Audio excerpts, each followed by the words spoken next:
Hello there friends, welcome back to the channel.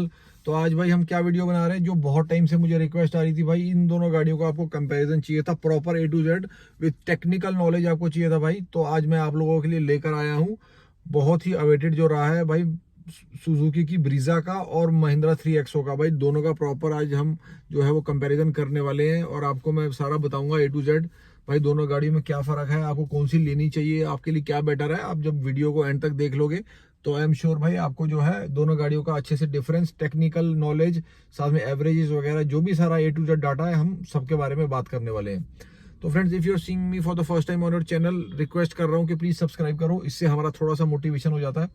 तो भाई पहले हम जो है 3XO की बात कर लेते हैं भाई। 3XO में आपको क्या रहता है भाई, इसके अंदर आपको जो है डीजल में एक आ रही है गाड़ी, दूसरी आपको दो टाइप की गाड़ियां आ रही है भाई। पेट्रोल में दो वेरिएंट आते हैं, मतलब पेट्रोल में दो टाइप की गाड़ियां आ रही हैं, एक आपको TGDI आ रहा है, एक आपको TCM PFI आ रहा है। जबकि भाई ब्रीजा में बात कर लेते हैं, ब्रीजा में आपको डीजल का वेरिएंट कोई भी नहीं आता है, उसमें सिर्फ एक ही आ रहा है आपको पेट्रोल का, साथ में आपको SCNG का। तो डीजल में जो है वो मारुति इज नॉट बिलीविंग कि डीजल गाड़ियों का कोई फ्यूचर है इंडिया के अंदर। माइट भी भाई 10 साल वाला इशू, जो 15 साल वाला इशू है कि 10 साल में आपकी डीजल गाड़ी स्क्रैप हो जाती है। इस वजह से जो पहले आपकी मारुति की गाड़ियां आ रही थी डीजल के अंदर, जो काफी अच्छी थी, पावरफुल भी थी, अब इन्होंने काफी टाइम से डिसकंटिन्यू कर दी है। तो भाई अब जो है गाड़ियां मेनली जो मारुति की आती हैं पेट्रोल या SCNG के अंदर। ठीक है भाई, ये तो आपका फ्यूल टाइप हो गया गाड़ियों के। दूसरा मैं आपको बताता हूँ भाई गाड़ियों की पावर क्या रहने वाली है। जो आपको 3XO रहती है वो आपको भाई, जो आपको लोअर ट्रेन का पेट्रोल इंजन है वो आपको देता है अराउंड 82 किलोवाट्स की पावर। जो आपको टॉर्क देता है वो 200 न्यूटन मीटर की। अब ये भाई आपकी बात हो गई जो आपका लोअर ट्रेन वाला इंजन है। उसके बाद आपको जो अपर ट्रेन का जो TGDI पेट्रोल इंजन आ रहा है वो आपको देता है 96 किलोवाट की पावर, और ये आपको साथ में देता है 230 न्यूटन मीटर्स का टॉर्क, जो काफी अच्छा है अगर आप उसी क्लास की सेगमेंट की गाड़ी की बात करें। उसके बाद भाई जो आपका तीसरा इंजन आ रहा है 3XO के अंदर, जो डीजल इंजन है, वो भाई टॉर्क दे रहा है 300 न्यूटन मीटर की, जो भाई आपका क्रेटा से ज्यादा है, means 300 newton metre torque more than Creta. और ये जो आपको पावर दे रहा है, it is giving you around 85-86 kilowatts का पावर डीजल की। अब भाई जो आपकी ब्रीजा है उसकी बात कर लेते हैं भाई। ब्रीजा के अंदर आपको जो पावर मिल रही है वो मिल रही है अराउंड 75 किलोवाट्स की पावर मिल रही है, और ये अगर आप CNG में लेते हो तो और कम हो जाती है, ये अराउंड आपको 65-67 किलोवाट्स की हो जाती है। और आपको जो इसके अंदर टॉर्क मिल रही है वो अराउंड 110 के आसपास की भाई टॉर्क मिल रही है। तो जो टॉर्क है वो भी भाई अगर आप CNG में लेते हो तो वो और कम हो जाती है। तो देखो पावर के मामले में तो ऑब्वियसली जो है 3XO को एज है, नो डाउट भाई, क्लियर विनर है एज। उसके बाद भाई आपका जब बात आ जाती है आप गाड़ी की स्पेस, भाई गाड़ी में क्या साइज गाड़ी का क्या रहता है भाई, कौन सी गाड़ी एज कर रही है, किसके ऊपर कर रही है, इसके बारे में भी भाई बात कर लेते हैं। भाई जो आपकी 3XO भाई प्रैक्टिकली जो है बहुत ही चौड़ी गाड़ी है ये गाड़ी भाई, और इसका व्हील बेस ज्यादा है, मींस इसकी गाड़ी की हाइट उतनी नहीं है। अगर आप नेक्सॉन वगैरह से भी कंपेयर करो, ब्रीजा से भी इसकी हाइट कम रहती है। मैं आपको डायमेंशन जो है वो नीचे लिख दूंगा। ब्रीजा की अराउंड 3995 की है हाइट, इसकी आपको रहती है 3990 की। मैं एग्जैक्ट फिगर्स आपकी स्क्रीन पे आपको फ्लैश कर दूंगा, आप देख सकते हो।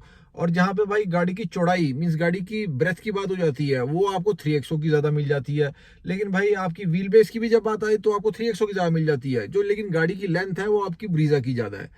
तो भाई अगर आप हाइट की बात कर रहे हो या रोड प्रेजेंस की बात कर रहे हो तो ऑब्वियसली भाई इसमें ब्रीजा जो है वो एज करेगी गाड़ी, क्योंकि गाड़ी देखने में बल्कि लुक या हाइट वगैरह की अगर भाई जब बात आ जाती है, बाहर से कैसी प्रेजेंस आ रही है गाड़ी की, तो उसमें भाई जब आप बाहर से लुक देखोगे, दोनों गाड़ी यहाँ साथ में भी खड़ी हुई देखोगे, तो आपको विद द नेकेड आई आपको ऑब्वियसली ब्रीजा बड़ी लगने वाली है।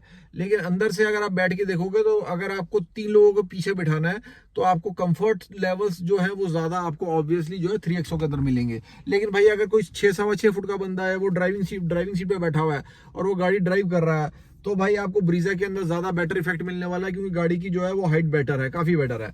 आपको स्पेसी फील होगा, क्योंकि हाइट से भी भाई गाड़ी के केबिन स्पेस में बहुत ज्यादा फर्क पड़ जाता है।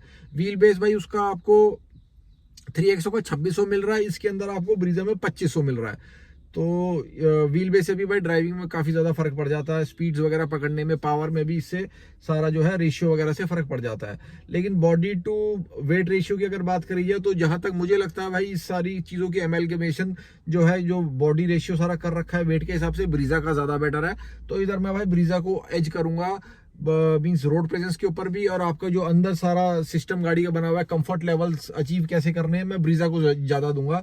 क्योंकि जो इसकी दोनों गाड़ियों की ब्रेथ भी है, जो सेकंड रो की बात कर रहा हूँ मैं भाई, वो नेग्लिजिबल ही फर्क होगा, उतना ज्यादा फर्क नहीं है। मैंने आपको फ्लैश की थी, आप देख सकते हो कि उतना ज्यादा फर्क नहीं मानूंगा मैं इसके अंदर। भाई दूसरी बात आती है टायर की, दोनों गाड़ियों में जो है 16 इंच के ही टायर आ रहे हैं, लेकिन फर्क यहाँ पे थोड़ा सा ट्विस्ट कर दिया है इसके अंदर कि भाई जो टॉप मॉडल है AX7 जो भाई बहुत ही महंगा है, और AX7L 3XO का, उसमें आपको 17 इंच इन लोगों ने दे दी है। बाकी जो भी सारे वेरिएंट्स है उसके अंदर 16 इंच के टायर आ रहे हैं। अब भाई बात आ गई सनरूफ की। सनरूफ उसके अंदर बेस मॉडल से आपको ब्रीजा में नहीं मिलती, सिमिलरली आपको जो है वो आपको 3XO में भी नहीं मिलेगी। आगे के वेरिएंट्स में जब आप जाओगे तो आपको इसमें आपको सिंगल पेन सनरूफ मिलती है 3XO में, और जब एंड के वेरिएंट्स में AX7 AX7L में जाते हो तो आप कहां तक पहुंच जाते हो भाई, पैनोरामिक सनरूफ, भाई बढ़िया वाली बिल्कुल पैनोरामिक सनरूफ पे पहुंच जाते हैं। लेकिन भाई आपको ब्रीजा में पैनोरामिक सनरूफ की कोई ऑप्शन नहीं है, ठीक है। उसके बाद आपको टायर साइज दोनों के जैसे मैंने आपको बता दिया भाई, ठीक है। उसके बाद आपको सनरूफ बता दी। अब मैं भाई आपको बता देता हूँ कि गाड़ी की एवरेजेस भाई बहुत बड़ा, ये एक बहुत ही भाई मेन चीज है। क्योंकि इंडियन कस्टमर को भाई ठीक है टॉर्क वगैरह चाहे नॉर्मल मिल जाए, या आपको भाई गाड़ी की PS वगैरह या NM थोड़ी सी नॉर्मल मिल जाए, भाई कहाँ ही आप NM या PS यूज करोगे भाई, अब ये बताओ कितनी आप यूज कर लोगे भाई। सिटी में इसमें तो बिल्कुल ही इम्पॉसिबल है।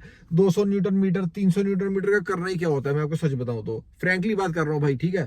तो मेरे हिसाब से 300 newton metre torque 96 kilowatt power, ये भाई वहां पे काम आती है जहां गाड़ियां सिर्फ आपने हाईवे पे ही दौड़ानी है, ठीक है। हाई सिटी के अंदर जो इन्होंने ब्रीजा में दे रखी है वो भाई बिल्कुल जस्टिफाइड है और प्रैक्टिकल है। टॉर्क भी, क्योंकि आपको टॉर्क की कमी भाई ब्रीजा में बिल्कुल महसूस नहीं होगी अगर आप हिली एरियाज पे भी जाते हो। देखो हिली एरियाज पे गाड़ी खींचती है तो उसमें पता चल जाता है भाई गाड़ी में कितनी ताकत है, कितनी जान है।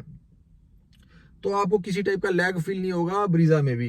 अगर आप बात कर रहे हो गाड़ी की पावर की, जो इन्होंने पावर दी है वो सफिशिएंट है, बॉडी वेट रेशियो के हिसाब से उन्होंने गाड़ी में पावर दी है। हाँ भाई, लेकिन देखो 3XO का गाड़ी का वेट काफी ज्यादा है, आप उसका बोनट ही उठा के देखोगे, मैं प्रैक्टिकल की बात कर रहा हूँ।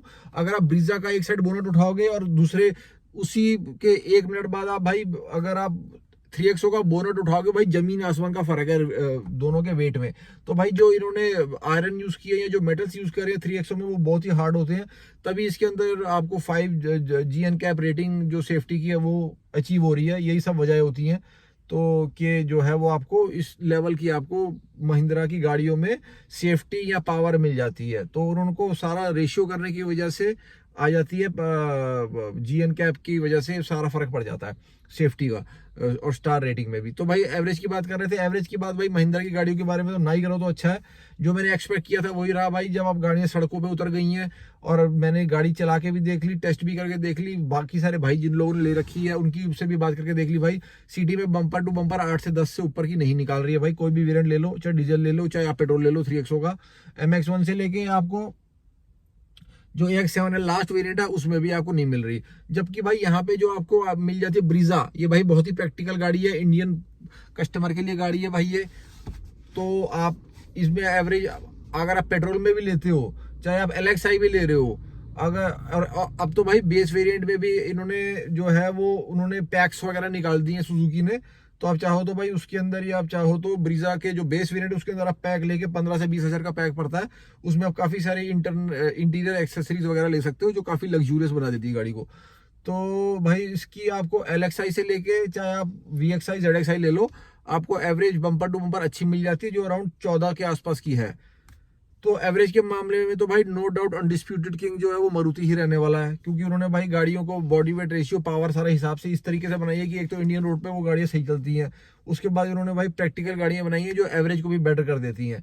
तो भाई एक तरीके से भाई अगर बोला जाए, अगर बिल्कुल ही प्रैक्टिकल व्यू में बोला जाए तो भाई 3XO से डबल एवरेज है एक तरीके से आप कह सकते हो। अगर उसकी 7-8 आ रही है उसकी 15 तक भी चली जाती है।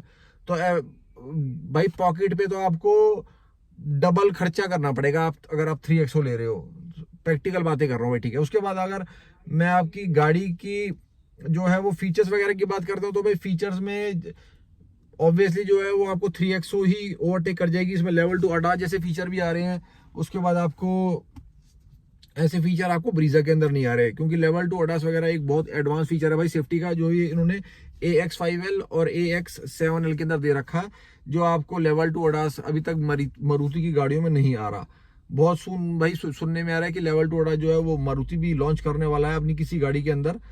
काफ़ी सारा ज़्यादा अभी इसके ऊपर वर्किंग चल रहा है, तो आई होप कि भाई मारुति जो है या नेक्सा लेवल 2 ADAS लॉन्च कर दे। तो और भाई गाड़ियों के रेट की बात हो गई, अगर भाई आपका ब्रीजा स्टार्ट हो जाती है एक्स शोरूम अराउंड 830 840 से, वहीं पे आपकी जो 3XO है वो आपकी स्टार्ट हो जाती है 7.5 लाख रुपए से। तो इन्होंने भाई यहाँ पे भी थोड़ा सा एज कर दिया, इधर आपका ऑब्वियसली इसमें तो कंपैरिजन करने की जरूरत नहीं आ जाती। यहाँ पे आपकी ऑब्वियसली जो है बेस वेरिएंट की रेट से अगर कंपेयर किया जाए तो आपकी नो डाउट 3XO जीत रही है। उसके बाद भाई गाड़ी में जो फ्यूल टैंक है वो ब्रीजा का बड़ा रहता है, अराउंड 47-48 लीटर का है, जबकि आपको 3XO में 42 लीटर्स का मिल जाता है। उसके बाद आपका जो बूट स्पेस है वो आपका 3XO के अंदर बेटर है। 3XO में अराउंड 340 लीटर्स का रहता है, जबकि आपको ब्रीजा के अंदर 325 या 330 के बीच में रहता है।